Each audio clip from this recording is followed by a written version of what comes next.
एक बड़े विकास में सऊदी अरेबिया और पाकिस्तान ने 17 सितंबर 2025 को प्राइम मिनिस्टर शहबाज शरीफ के साथ रियाद राजकीय दौरे के दौरान strategic mutual defence agreement sign किया। ये समझौता उनकी दशकों से चलती आई सुरक्षा पार्टनरशिप का एक फॉर्मलाइज करता है।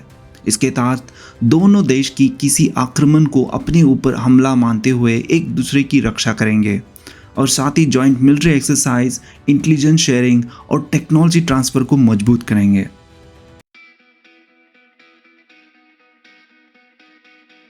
सऊदी अधिकारियों ने जोर दिया कि ये समझौता सिर्फ हाल ही की घटनाओं की प्रतिक्रिया नहीं है, बल्कि उनकी पुरानी सुरक्षा सहयोग को एक संस्थागत रूप देने का कदम है। 1960 से पाकिस्तान ने सऊदी सेना को ट्रेनिंग दी और रियाद को मिलिट्री सपोर्ट भी दिया था। पाकिस्तान के लिए ये समझौता इंडिया डिफेंस राइवलों के खिलाफ डिटरेंस को मजबूत करता है, जबकि रियाद के लिए ये यूएस पर डिपेंडेंसी के अलावा एक नया सुरक्षा विकल्प है।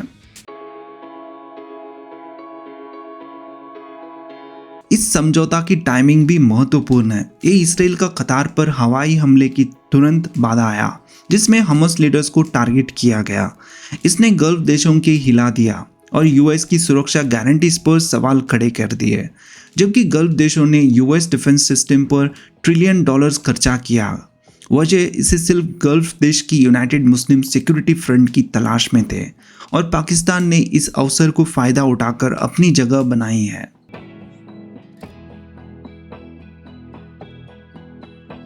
ये भी अंदाज़ा लगाया जाता है कि सऊदी अरेबिया को पाकिस्तान एक न्यूक्लियर अम्ब्रेला दे सकता है, क्योंकि पाकिस्तान मुस्लिम दुनिया का एकमात्र न्यूक्लियर पावर है।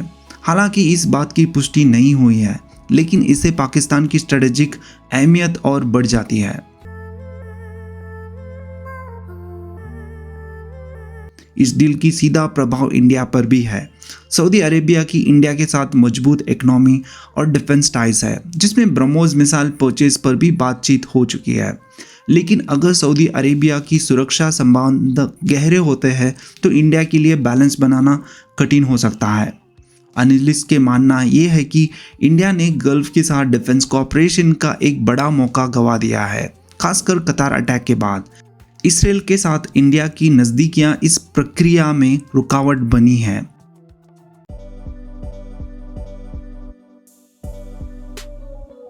पाकिस्तान के लिए ये समझौता एक बड़ी जीत है और सऊदी इन्वेस्टमेंट के जरिए आर्थिक सुधारना ले आ सकती है।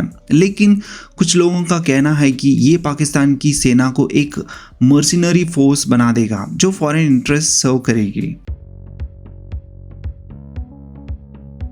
इंडिया के लिए ये एक वेकअप कॉल है। भारत के पास मिसाइल्स, फाइटर जेट्स और नेवल प्लेटफॉर्म जैसे एडवांस डिफेंस प्रोडक्ट्स है।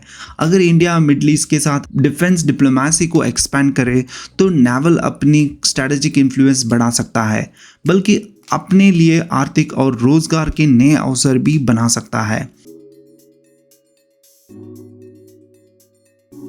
आखिर में सऊदी पाकिस्तान डिफेंस पैक्ट एक सिंपल बायलैटरल डील से कहीं ज़्यादा है। ये मिडिल ईस्ट और साउथ एशिया की सिक्योरिटी डायनामिक्स को दोबारा लिखने की कोशिश है, जहां यूएस सिक्योरिटी गारंटीज पर बढ़ते सवाल उठ रहे हैं और नए अलायंस बन रहे हैं जो क्षेत्रीय स्थिरता की भविष्य तय करेंगे।